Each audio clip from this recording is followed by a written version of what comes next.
Bueno, vamos a continuar en el capítulo 2. Y en el capítulo 2 vamos a ver este tema. Y quiero comenzar con una historia que me sucedió hace algunos años. Recibí una llamada telefónica y era una persona que me dijo que había encontrado un folleto o un tratado evangelístico. Y estaba la dirección de la iglesia y el teléfono de la iglesia. Entonces, pues quería... que estaba interesado en que alguien le hablara de lo que decía ese tratado acerca de Dios.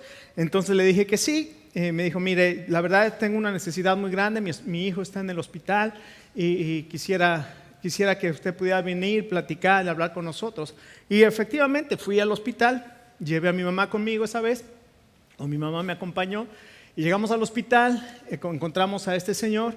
Y entonces nos dijo, ay, muchas gracias por venir, mire, encontré este tratado que habla de Dios y como tenía su dirección, su teléfono, pues quise llamarlo. Mi hijo está allá adentro, está muy enfermo, no tiene medicinas y el doctor me dijo que necesitaba medicina. Entonces, no sé si usted me pueda prestar darle el dinero para las medicinas. Le dije, bueno, déjeme entrar y ver a su hijo para hablar con él y orar con él.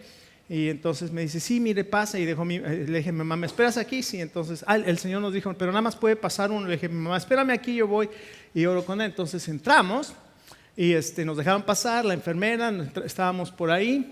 Y me dijo, déjeme ver si el doctor ya autoriza que sí pase. Le dije, ok. Entonces se fue. Después dije, 5 minutos y no llegué. Le dije, mi mamá. Corrí para afuera. Ya había ido con mi mamá y le había dicho la misma historia, que necesitaba el dinero. Y mi mamá le dio el dinero y dijo que yo estaba adentro con el hijo, lo cual era pura mentira. O sea, este hombre era un artista del engaño. Y todo eso lo utilizó para sacar dinero.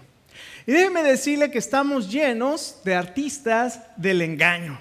Tal vez ha recibido un email diciendo que una señora en África heredó millones de dólares, pero que necesita una cuenta para hacer una transferencia a los Estados Unidos, y que si usted le presta su cuenta, ella le va a regalar $1 millón solamente para hacer la transferencia. Y hay gente que, ay, sí, pues sí, ahí te va mi cuenta. Cuando se acuerda, su cuenta está vacía.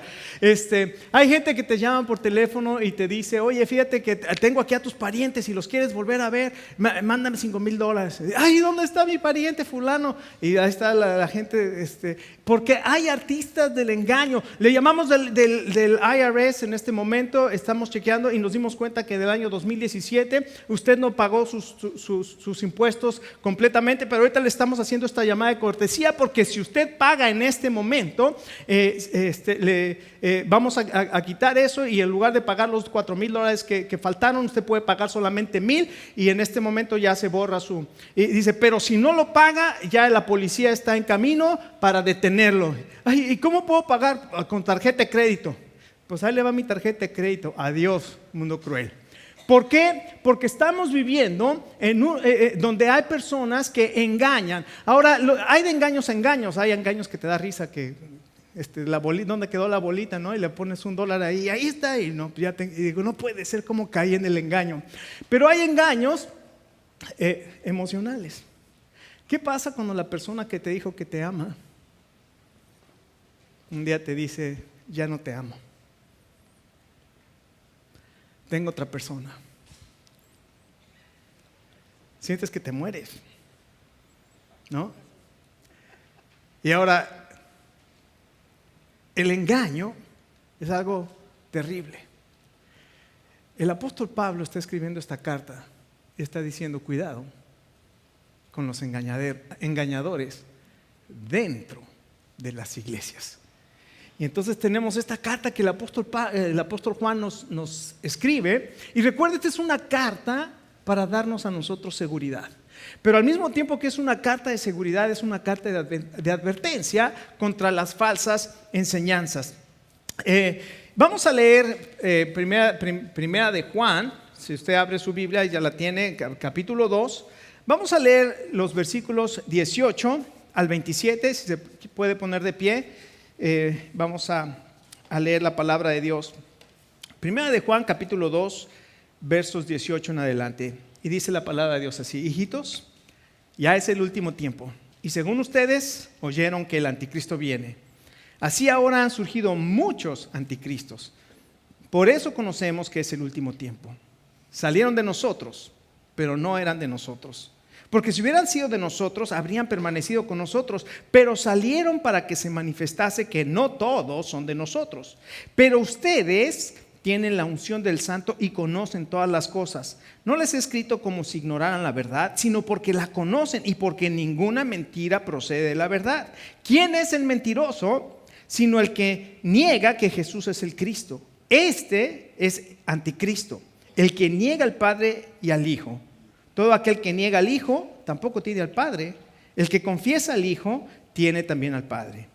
Lo que han oído desde el principio permanezca en ustedes. Si lo que han oído desde el principio permanece en ustedes, también ustedes permanecerán en el Hijo y en el Padre. Y esta es la promesa que Él nos hizo, la vida eterna.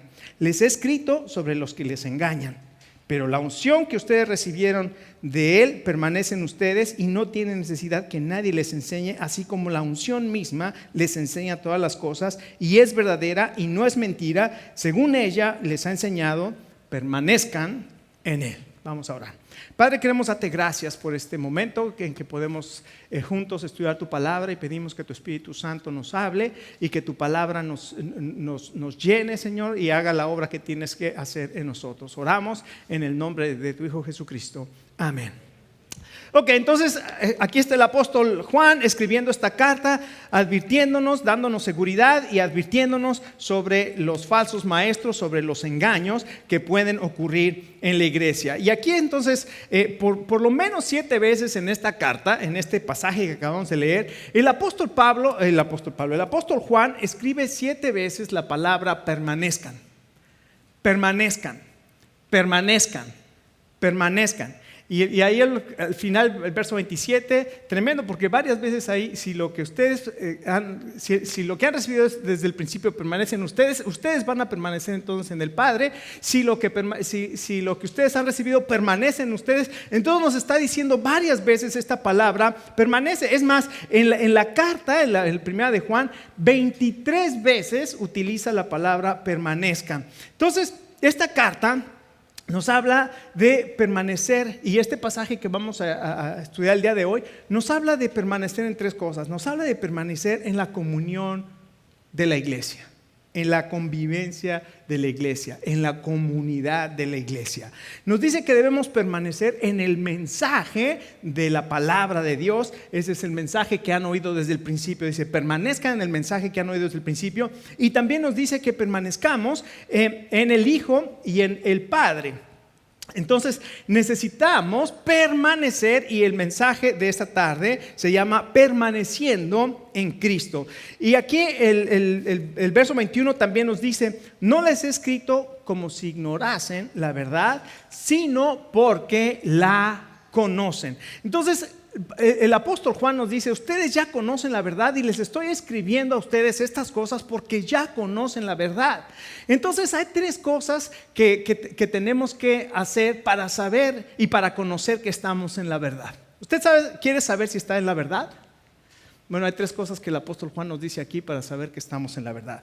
En primer lugar, ¿cómo puedo saber si estoy en la verdad? Bueno, porque el que conoce la verdad, dicen los versos 18 al 20, número 1, permanece en la iglesia de Cristo.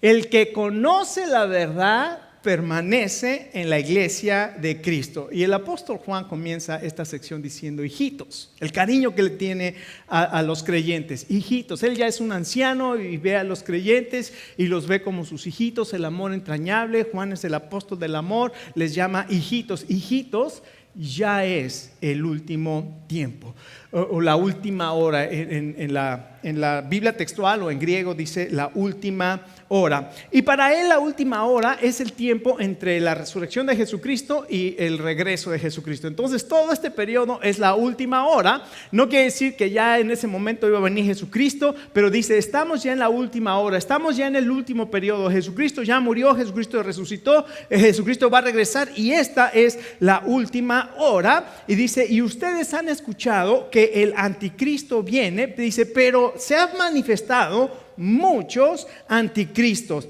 Entonces los cristianos piratas, los cristianos que son engañados, dice aquí el apóstol Juan que se apartan de la comunión de la iglesia. Entonces, hay personas que permanecen en la iglesia por un tiempo, pero después se apartan de la iglesia, se separan de la iglesia. Y cuando se separan de la iglesia, solamente indica que estaban ya separados de Dios. O sea, porque cuando uno se separa de la iglesia es porque ya estaba separado antes de Dios y después el siguiente paso es separarse de la iglesia. Pero vamos a estudiar, vamos a ver exactamente a qué se refiere el apóstol Juan cuando dice que eran de nosotros, pero no permanecieron con nosotros, porque si hubieran sido de nosotros, habrían permanecido con nosotros. Mire cuántas veces habla ahí la palabra permanecer. Si hubieran sido de nosotros, habrían permanecido con nosotros, pero salieron para que se manifieste que no todos son de nosotros. Y lo que interesante que hace el apóstol Juan aquí, dice, ustedes oyeron que el anticristo viene, pero han surgido muchos anticristos. ¿A qué se refiere Juan cuando habla del anticristo y los anticristos? Bueno, el apóstol Juan sabe que el anticristo, y Juan es el único que menciona a este hijo de perdición, el hijo de pecado, que muchas veces se refiere a la palabra de Dios. Juan es el único que se refiere a él como el anticristo. Este anticristo es un personaje del que ya hemos estudiado, que aparece en los últimos 7 años antes del fin del mundo, antes de que el Señor Jesucristo regrese. Va a aparecer el anticristo, lo hemos visto en el libro de Apocalipsis cuando estudiamos las profecías bíblicas y los eventos por venir. Hablamos de este personaje que es el anticristo, pero aquí lo que está haciendo Juan es referirse al espíritu del anticristo. ¿Cuál es ese espíritu del anticristo que menciona en el capítulo 4 y verso 1, aquí mismo en la carta? Dice, amados, no crean a todo espíritu, sino probad los espíritus si son de Dios, porque muchos falsos profetas han salido del mundo. Entonces habla de este espíritu de error, de este espíritu de engaño, este espíritu del anticristo. Entonces lo que se está refiriendo no es al personaje del anticristo, sino al espíritu de engaño, que es un espíritu y es la característica principal del anticristo. Entonces se refiere al error espiritual. Perdón, dije 4.1, pero es 4.4, por eso ahí dice en el 4.4, dice, hijitos, ustedes son de Dios y han vencido, porque mayor es el que esté en ustedes que el que esté. De todas maneras, no salió, pero se está refiriendo al anticristo, al espíritu de error. Y este espíritu de error, lo que hace y que nos está diciendo aquí en 1 de Juan 4, en 1 de Juan 2, es que este espíritu de error tergiversa o cambia o enseña algo diferente acerca de quién es Jesucristo. Y lo menciona más adelante. Entonces, ¿qué sucede? Que este espíritu de engaño lo que va a querer hacer es engañar a cada uno de nosotros en cuanto a quién es Jesucristo, la naturaleza del Señor Jesucristo. Y también, no solamente eso, que el anticristo es lo que hace, sino dice, ahora han surgido muchos anticristos. Y el apóstol Pablo, el Señor Jesucristo nos dijo y nos advirtió, en el tiempo del fin, ¿qué va a suceder? Van a surgir muchos falsos cristos y van a surgir muchos falsos profetas. Entonces el Señor Jesucristo nos advierte. El apóstol Pablo nos dice que en los últimos tiempos van a surgir engañadores dentro de la iglesia. Y le dice a los líderes de Éfeso, cuando se despide ahí en Hechos capítulo 20, les dice, y de ustedes mismos se van a levantar lobos rapaces que no van a perdonar al rebaño. Entonces el mismo apóstol Pablo les está diciendo, cuidado con estos engañadores. También le escribe a Timoteo y le dice a Timoteo, Timoteo, te escribo estas cosas, en los últimos tiempos algunos se van a apartar de la fe escuchando a espíritus engañadores y doctrinas de demonios. Y le dijo también a Timoteo que estos hombres no se conforman a las sanas palabras ni a la sana doctrina, sino que están motivados, a quien ni sabe por qué. ¿Se acuerda 1 Timoteo 6? ¿Por qué están motivados estos hombres, falsos maestros? Por la avaricia. Traiga su semilla de $1,000, traiga su semilla de 5,000. Lo único que motiva es la avaricia. Entonces Pablo nos está diciendo, y Juan nos está diciendo, cuidado con aquellos. Y dice, la evidencia de estos engañadores y de estos engañados, de estos maestros del engaño y de estos engañadores, es que finalmente van a salir de la comunión de la iglesia. Sobre todo cuando la iglesia dice, esto dice la palabra de Dios, no podemos salirnos de lo que dice la palabra de Dios, y esto que tú estás enseñando no está de acuerdo a la palabra de Dios. ¿Sabe qué va a hacer esa persona junto con sus seguidores? Se va a salir de la comunión de la iglesia y va a comenzar una nueva iglesia.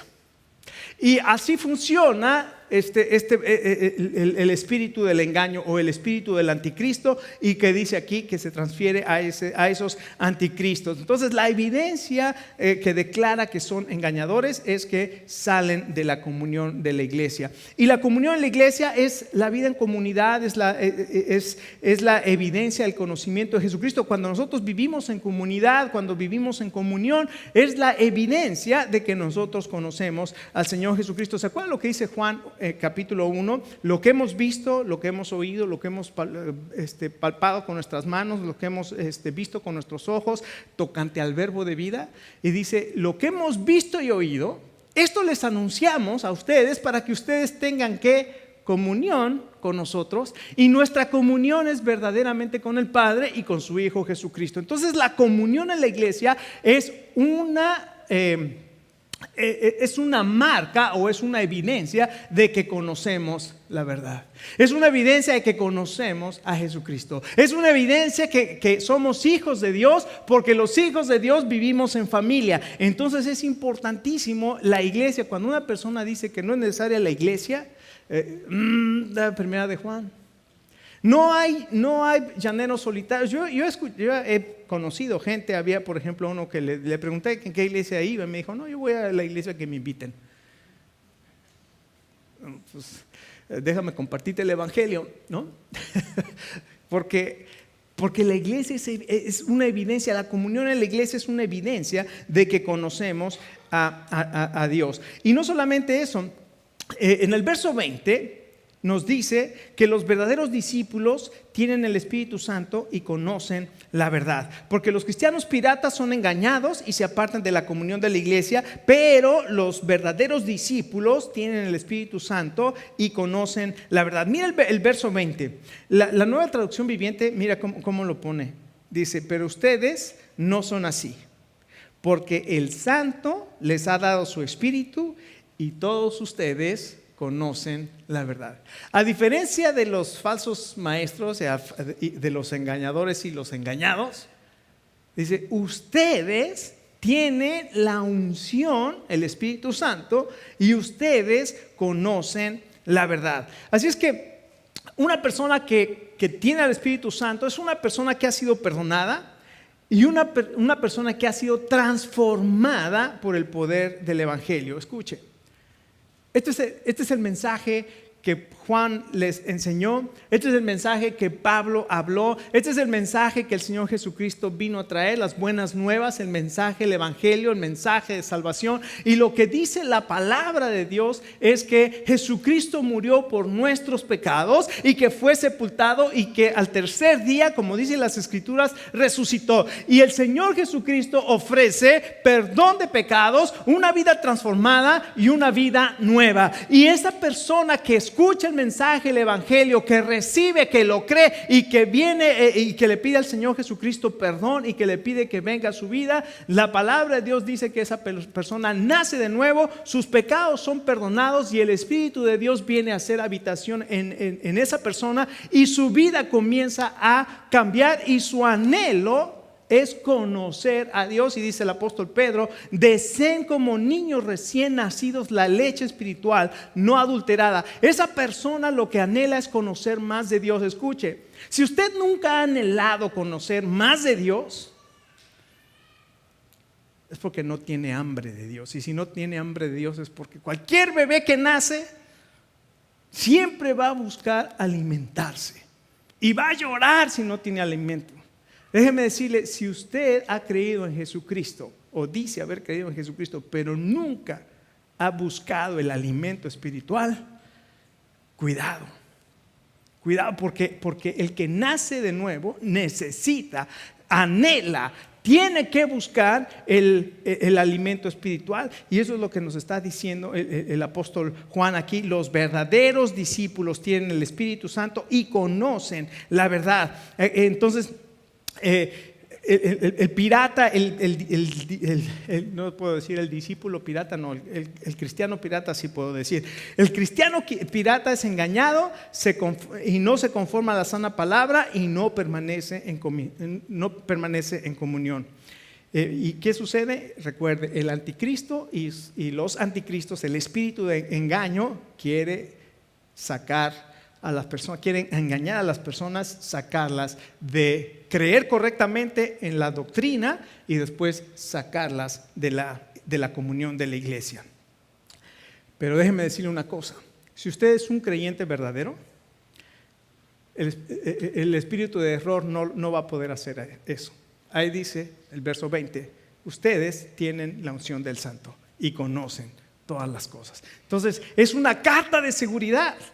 Aunque usted diga, pero no está, sí es una carta de advertencia, pero para los creyentes es una carta de seguridad, porque si ustedes ya tienen la unción del Santo y conocen todas las cosas, ustedes no son como ellos. Entonces es una carta de seguridad. Y después dice el verso 23 que el que niega al Hijo niega también al Padre. Y entonces aquí lo que nos dice en segundo lugar, el que conoce la verdad confiesa que Jesús es el Cristo. Entonces, ¿cómo sabemos que conocemos en la verdad? Bueno, en primer lugar ya vimos, el que conoce la verdad permanece en la iglesia. Y en segundo lugar, el que permanece o el que conoce la verdad confiesa que Jesucristo es el Hijo de Dios. Y lo que hace Juan aquí es impresionante. A él le gustan los contrastes y siempre hace un contraste entre la luz y las tinieblas, la verdad y la mentira. Y aquí hace un contraste entre ellos y nosotros. Ellos y nosotros. Y en el verso 20 dice que los verdaderos discípulos y no los piratas conocen la verdad. Y fíjese, dice, no les escribo como si ignoraran la verdad, sino porque la conocen y ninguna mentira proviene de la verdad. Entonces, recuerden, Juan lo que está haciendo en esta carta, está haciendo 3 pruebas para saber si cada uno de nosotros conocemos a Dios. Es la prueba moral. ¿Cuál era esa? Si obedeces a Dios. El que dice que le conoce, guarda sus mandamientos, obedece los mandamientos. La segunda es la prueba de las relaciones. El que dice que lo conoce, pero aborrece a su hermano, no le conoce. Y la tercera prueba es la prueba de la doctrina. Si crees la verdad sobre el Señor Jesucristo. Y entonces aquí comienza a hablar acerca de estos falsos maestros, lo que enseñan estos falsos maestros. Y el tema tiene que ver con quién es Jesucristo. ¿Quién es Jesucristo? ¿Se acuerdan del Señor Jesucristo pasando por la región de Cesarea de Filipo? Mateo 16. Mateo 16 dice, pasó por ahí y les dijo a sus discípulos: ¿quién dicen los hombres que soy yo? No, pues que eres Juan el Bautista, que eres Jeremías, que eres alguno de los profetas. Y cada quien tenía su opinión de quién era Jesucristo. Y la pregunta es la misma pregunta que el Señor Jesucristo nos hace a cada uno de nosotros en este día. Para ti, ¿quién es Jesucristo? ¿O quién dice Jesucristo, la gente que es Jesucristo? Pero lo más importante de eso es cuando el Señor le dice a sus discípulos: ¿y ustedes quién dicen que soy yo? Ustedes, olvídense de lo que piensa el mundo, que era un extraterrestre que murió en Cachemira, o vivió en Cachemira hasta los 80 años. Yo también ya lo había escuchado, eso de que vivió en la India, que era parte de los esenios, que bueno, toda una disertación de quién es Jesucristo, quién es Jesucristo. Pero el Señor Jesucristo les hace esta pregunta a usted y a mí: ¿tú quién dices que es Jesucristo? ¿Quién es Jesucristo? ¿Se acuerdan de lo que hizo el apóstol Pedro? El apóstol Pedro le encantaba, bueno, era su carácter. Él inmediatamente contestaba, ¿no? Primero la contestaba y después la pensaba. Pero en ese momento el apóstol Pedro se levanta y dice: tú eres el Cristo, el Hijo del Dios viviente. Y la respuesta del Señor Jesucristo a esa declaración de Pedro, que dijo: tú eres el Cristo, el Hijo del Dios viviente. Escucha lo que dice el Señor Jesucristo: feliz, dichoso, bienaventurado eres, Pedro, porque esta declaración que acabas de hacer, mi Padre te la reveló. Y le dijo: y ahora te digo que tú eres Pedro, y sobre esta declaración que has hecho voy a construir mi iglesia. Todas las personas que llegan a declarar y a confesar que Jesucristo es el Hijo de Dios, esa confesión es la roca donde el Señor Jesucristo está construyendo su iglesia. Y todos aquellos que hemos confesado a Jesucristo como el Hijo de Dios somos parte de la iglesia. Pero en la iglesia se metieron aquellos que decían que Jesucristo no era el Hijo de Dios. Y entonces comenzaban a decir: Jesucristo no es el Hijo de Dios. Y entonces el mentiroso, dice el verso 22, es el que niega que Jesucristo es el Hijo de Dios. Entonces los falsos maestros se metieron a la iglesia y negaban la fe. ¿Qué era lo que negaban? Negaban la encarnación. Decían: Jesucristo no es Dios. Dios no se hizo hombre. Jesucristo es un hombre normal como cualquier otro hombre. Pero en el día de su bautismo, el Espíritu Santo vino sobre él y entonces Dios lo adoptó como su hijo, pero no era Dios. ¿Sabe cómo se llama esa doctrina? En la teología se llama monarquianismo o se llama adopcionismo. ¿Qué es el adopcionismo? Es que Jesucristo fue adoptado hijo de Dios, pero Él no era Dios. Después te enseñaban estos maestros también: Jesús no es hombre. Jesús no es hombre, Jesús es Dios. Y entonces, pero parece hombre. Sí, parece hombre. Entonces le pusieron a esa herejía, le pusieron docetismo, porque la palabra doqueo en griego quiere decir aparentar. Jesucristo solamente aparenta ser hombre, pero realmente es un espíritu. Y Juan, ¿se acuerdan? En su evangelio dice que para demostrar que Jesucristo no era un espíritu, dice que después de su resurrección se sentó a la orilla del lago, preparó unos peces, invitó a los discípulos y comió unos pececitos con ellos. Si fuera un espíritu, se hubiera caído el pez. Se cae, ¿verdad? Pero era para demostrar que Jesucristo no aparentaba tener un cuerpo humano, sino que Jesucristo es 100% hombre y Jesucristo es 100% Dios. Y después también estaban los gnósticos, y entonces que decían que Jesucristo no podía ser hombre porque la materia es mala y solamente el espíritu es bueno. Entonces Jesucristo no podía ser un hombre, sino que Jesucristo solamente era un espíritu. Entonces aquí estaban todas estas doctrinas que se habían metido a la iglesia. Y escúcheme, porque hay doctrinas que te dicen que Jesucristo no es Dios. Es el Hijo de Dios, pero no es Dios. Y en la historia surgió un maestro que se llamaba Arriano y dijo: Jesucristo es un ser creado, Él no existió en la eternidad. Y si usted revisa las confesiones y los credos, va a encontrar dentro de los credos que aquel que dice que Jesucristo no existió en la eternidad es un hereje, o es un anatema, o es un maldito. ¿Por qué? Por precisamente esa enseñanza que se estaba metiendo en la iglesia y que estaban diciendo. Pero escuche, la Biblia enseña que Jesucristo es 100% hombre y al mismo tiempo Jesucristo es 100% Dios. Jesucristo es Dios hecho carne. Eso se llama encarnación. Eso es lo que celebramos en Navidad, que Dios vino a este mundo y se hizo hombre y nació como un ser humano del vientre de María y creció como cualquier ser humano y murió, pero Jesucristo era Dios en carne. Y además dice el verso 23: el que niega al Hijo de Dios no tiene al Padre. Escuche, el engaño viene desde el huerto del Edén. ¿Se acuerda? En el huerto del Edén, Dios crea al hombre a su imagen y semejanza. El hombre Dios lo pone en el huerto del Edén. Tiene un ambiente perfecto, una relación perfecta con su esposa. Tiene el padre perfecto, el medio ambiente perfecto. Está todo perfecto. Y dice la Biblia: todo lo que Dios creó era bueno en gran. Todo estaba perfecto. Pero entonces, ¿por qué ahora vivimos en caos, en sufrimiento y en todo eso? Porque la Biblia dice en Génesis capítulo 3 que la serpiente era astuta más que todos los animales de la tierra y vino y dijo, con que Dios ha dicho. Y pone en duda lo que Dios dice. ¿Se fija qué astuta es el engaño? ¿Y esa serpiente quién es? Apocalipsis 12:9, la serpiente antigua que es el diablo y Satanás. Satanás estaba allá y vino, se presentó. La palabra serpiente es la palabra hebrea nahash, que quiere decir un ser de luz. Se acercó como un ser de luz y le dijo con que Dios ha dicho. Lo que pasa es que Dios sabe. La mujer le dice, no, el día que comamos de él vamos a morir. La serpiente le dijo, no vas a morir.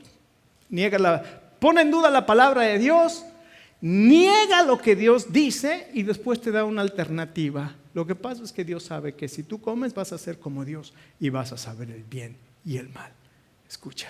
Y después de ahí esa serpiente, que era un ser de luz, que quedó maldita y ahora es la serpiente que se arrastra, ¿no? Es el animal rastrero, la maldita sabandija, adefesio mal hecho. Ya muchos de ustedes están aquí. Es de la salmista Paquita, la del barrio alto. Eso me dio risa de Pastor Quique. Cualquier cosa, cúlpenlo a él. Y entonces esa serpiente trae el engaño, trae la mentira, y el Señor Jesucristo, cuando confronta a unos religiosos, les dice, ustedes son de su padre el diablo y los deseos de su padre quieren hacer. Él ha sido homicida desde el principio, y cuando habla mentira, de lo suyo habla, porque es mentiroso y padre de mentira. Escucha, cada uno de nosotros solamente tenemos dos opciones: o crees la mentira del diablo, Jesucristo no es Dios, Jesucristo es un extraterrestre, la Biblia está escrita por los hombres.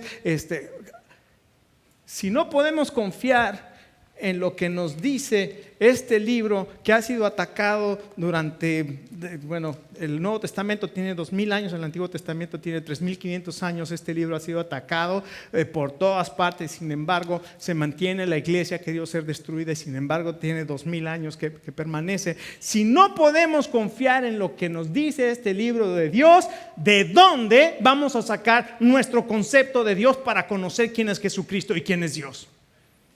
Yo digo, cualquiera de nosotros va a tener su propia idea de Dios y sabe de dónde viene eso del jardín de Edén. Tú vas a ser tu propio Dios, y ahora cada uno dice, para mí esto es bueno, para mí esto es bueno, para mí esto es bueno, para mí la homosexualidad no tiene nada de malo, para mí el ser pederasta no tiene nada de malo, para mí no tiene nada de malo esto. Escuche. Si todo mundo vamos a tener nuestro propio estándar de bueno y malo, en lugar de dejar que la Biblia nos diga qué es bueno y qué es malo, que fue lo que dijo, no comas del árbol de la ciencia del bien y el mal, pero el día que comas de él, tú vas a determinar qué es bueno y qué es malo. Y cuando el hombre comió, ahora el hombre dice lo que es bueno y qué es malo. Escucha, ¿vas a creer en la mentira del diablo o vas a creer en la verdad de la palabra de Dios? No hay otra. Entonces Juan dice, esta es la palabra de Dios, esta es la verdad, y tenemos que creer y podemos confiar que Jesucristo es el Hijo de Dios. Y finalmente, número 3, el que conoce la verdad permanece en la doctrina de Cristo, permanece en la enseñanza de Cristo. Y aquí dice, lo que han oído desde el principio permanezca en ustedes. ¿Qué es eso de que han oído desde el principio? Es el mensaje del Evangelio, es el mensaje que Juan les dice, yo les he enseñado esto desde el principio. Juan 1, cuando dijo, todo lo que he visto, oído, palparon nuestras manos y vieron nuestros ojos tocante al verbo de vida. Esto les hemos hablado a ustedes. Es el mensaje del Evangelio, y es el mensaje que tenemos para conocer quién es Dios y para conocer cuáles son los principios para que nosotros podamos vivir. Entonces, este es el mensaje original, o el mensaje que era desde el principio. Y escuche, la iglesia, si usted regresa al libro de los Hechos, capítulo 2, cuando por primera vez aparece la iglesia, cuando el Espíritu Santo desciende sobre los creyentes, dice que la iglesia permanecía en la doctrina de los apóstoles. Y en Efesios capítulo 4 dice que Dios ha puesto los apóstoles y los profetas, los evangelistas, pastores y maestros. Y ha puesto el fundamento de los apóstoles, es decir, la doctrina establecida en la palabra de Dios. Entonces, el que conoce la verdad va a permanecer en el mensaje del evangelio. Una vez estaba escuchando el radio, una estación cristiana, y ahí estaba escuchando y de pronto el predicador invitado y se empieza a decirle a la gente, ¿traen su Biblia? Y se escuchaba la respuesta de la gente, amén, amén. ¿Traen su Biblia? Amén, amén. Pues guárdenla porque tengo nueva revelación. Apágale.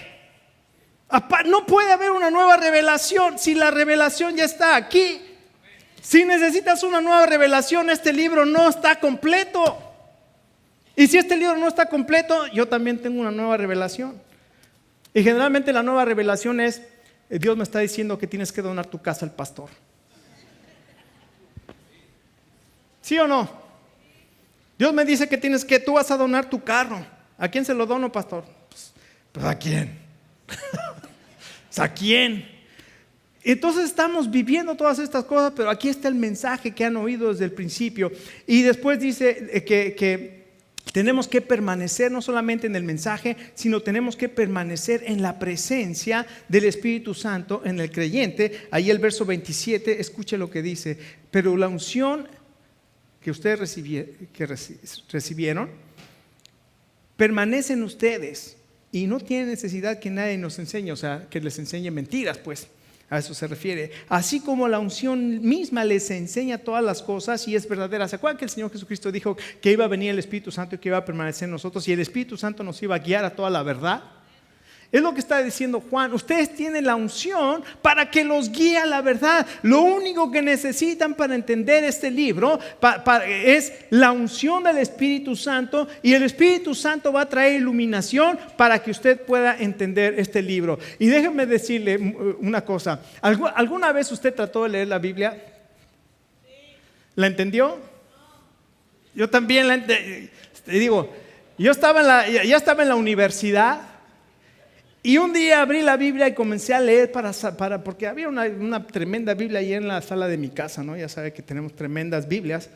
Se las recomiendo sobre todo los que tienen hijas adolescentes. Saquen esa Biblia y pónganla entre su hija y el pretendiente. Y entonces yo lo quise leer y no entendí absolutamente nada. Pero el día que le entregué mi vida a Jesucristo y que el Espíritu Santo vino a mí, este libro cobró vida. Y lo que necesitamos para entender este libro es la iluminación del Espíritu Santo que Él ha puesto en nosotros. Y es lo que dice aquí. Escuche, estamos viviendo en los últimos tiempos. Y el espíritu del anticristo, del que habla Juan, está en operación. Y desgraciadamente estamos viendo cada vez más falsos profetas, más falsos maestros que no se conforman a la sana doctrina, que tienen nuevas revelaciones, que no enseñan la palabra de Dios. Pero Juan nos asegura que en medio de todo este engaño, el verdadero discípulo tiene la unción del Santo, el Espíritu Santo, y tiene el mensaje que ha escuchado desde el principio, que es la palabra de Dios, y dice que permanece en la iglesia, confiesa que Jesucristo que Jesús es el Cristo, y permanece en la doctrina. Y el Señor te pregunta a ti en esta tarde: ¿quién dicen los hombres que soy? Es más, Jesucristo te pregunta esta tarde: ¿tú quién dices que soy yo? Y de tu confesión depende tu vida y tu eternidad. El Espíritu Santo se está moviendo esta tarde en nuestros corazones. Y así como en el libro de Génesis había tinieblas sobre toda la tierra, pero el Espíritu de Dios se movía sobre la faz del abismo, y entonces dijo Dios: hágase la luz. Tal vez tu vida está en tinieblas, tal vez tu vida está en caos, y en este día el Espíritu de Dios se está moviendo para que tú escuches la voz de Dios. Y Jesucristo es la luz del mundo. Y si le sigues, no andarás en tinieblas, sino que tendrás la luz de la vida.